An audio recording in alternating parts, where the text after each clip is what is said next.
కాలం ఎవరి కోసం ఆగదు. అది నిరంతరం ప్రవహించే నది. కానీ కొన్ని మైలురాళ్ల దగ్గర మాత్రం ఆ నది కాస్త ఆగి వెనక్కి తిరిగి చరిత్రను పలకరిస్తుంది. 2014 జూన్ 2 భారత పటంలో 29వ రాష్ట్రంగా తెలంగాణ ముఖ చిత్రం మారిన రోజు. ఇప్పుడేమో 2026. కళ్ళు మూసి తెరిచేలోగా అప్పుడే పుష్కర కాలం గడిచిపోయింది. 12 ఏళ్లు. ఒక మనిషి జీవితంలో అయితే బాల్యం దాటి యవ్వనంలోకి అడుగుపెట్టే వయసు, మీసాలొచ్చే ప్రాయం. మరి ఒక నూతన రాష్ట్ర ప్రస్థానంలో ఈ 12 ఏళ్ల ప్రయాణం ఎలా సాగింది? ఈ నేల ఏం కోల్పోయింది, ఏం సాధించింది? పోరాటం అంటే కొందరికి అరుపులు, మరికొందరికి కేకలు. కానీ తెలంగాణకు పోరాటం అంటే కేవలం రోడ్ల మీదకు రావటం కాదు, గుండెల్లో దాచుకున్న ఆకలి, కళ్లల్లో దాచుకున్న ఆత్మగౌరవం. యుద్ధం గెలవాలంటే సైన్యం ఉండాలి, కానీ హక్కులు గెలవాలంటే మాత్రం సంకల్పం ఉంటే చాలు. అక్కడ గెలిచింది కేవలం ఒక ప్రాంతం కాదు, కొన్ని కోట్ల మంది 5 దశాబ్దాల ఆరాటం. చావు నోట్లోకి తలపెట్టి సింహంలా గర్జించిన నాడు ఢిల్లీ పీఠం కూడా దిగిరాక తప్పలేదు. రాష్ట్రం రావటం ఒక ఎత్తైతే దాన్ని నిలబెట్టుకోవటం ఇంకో ఎత్తని పెద్దలు ఊరికే అనలేదు. తొలి ముఖ్యమంత్రిగా కల్వకుంట్ల చంద్రశేఖరరావు పగ్గాలు చేపట్టినప్పుడు ఈ నేల చుట్టూ ఎన్నో అనుమానాలు, మరెన్నో సవాళ్లు. కరెంటు ఉంటుందా? చీకటి ముసురుకుంటుందా? అసలు వీళ్లు పరిపాలించగలరా అని కొందరు ఎగతాళి చేశారు. కానీ ప్రశ్నలు వేసిన నోళ్లే అబ్బురపడేలా మిషన్ కాకతీయతో చెరువులు తవ్వారు, మిషన్ భగీరథతో ఇంటింటికి నీళ్లిచ్చారు.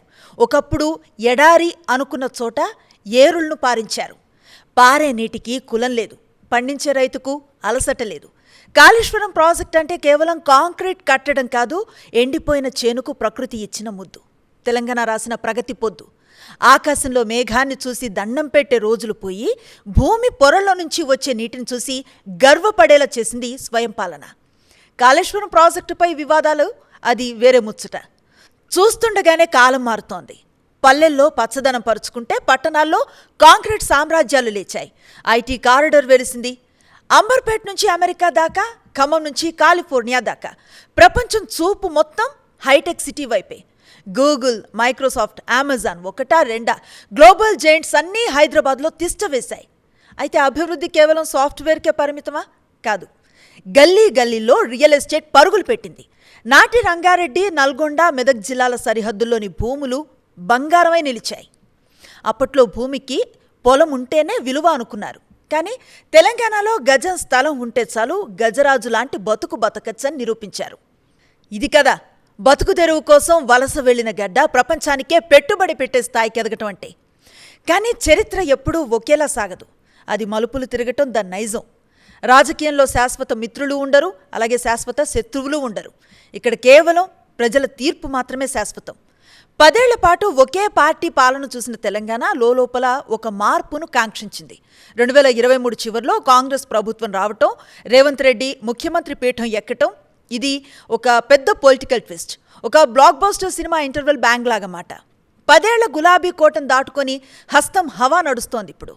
మార్పు అనేది ప్రకృతి సహజం. మరి ఈ కొత్త మలుపు తెలంగాణకు ఎలాంటి భవిష్యత్తునిస్తుంది?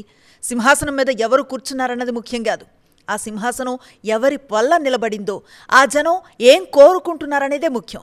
ఎందుకంటే రాజులు మారినా, రాజ్యాలు మారినా పేదవాడి ఆకలి మారదు, వాడి కళ్లల్లో ఆశ మారదు.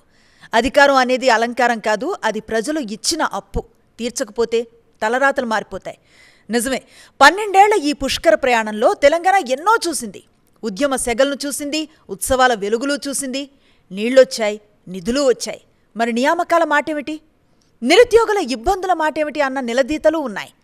గ్రూప్స్ పరీక్షల కోసం రోడ్లెక్కిన యువత ఆవేదనలు ఉన్నాయి. కానీ ప్రజాస్వామ్యం అంటేనే అది. ఎదిరించటం, ప్రశ్నించటం తెలంగాణ డిఎన్ఏలోనే ఉంది. చాకలి ఐలమ్మ దగ్గర నుంచి కొమరం భీం దాకా ప్రశ్నించటమే ఈ గడ్డ నేర్పిన మొదటి పాఠం. పుష్కర కాలం పూర్తయిన ఈవేళ తెలంగాణ సాధించింది ఎంతో ఉంది, సాధించాల్సింది ఇంకా ఎంతో ఉంది. కోట్లాది మంది త్యాగాలు, అమరవీరుల ఆకాంక్షల పునాదుల మీద లేచిన ఈ రాష్ట్రం ప్రగతి పథంలో చిరకాలం వర్ధిల్లాలని కోరుకుందాం. చరిత్ర రాయటం కష్టం కాదు, కానీ ఆ చరిత్రలో మన పేరు నిలబడాలంటే ప్రతి అడుగులోనూ స్వార్థం కాదు, సమాజం ఉండాలి. పాలకుల గుండెల్లో భయం, ప్రజల కళ్లల్లో నమ్మకం ఉన్నంతకాలం ఈ నేలను ఎవ్వరూ ఆపలేరు. వర్ధిల్లాలి తెలంగాణ. జై తెలంగాణ.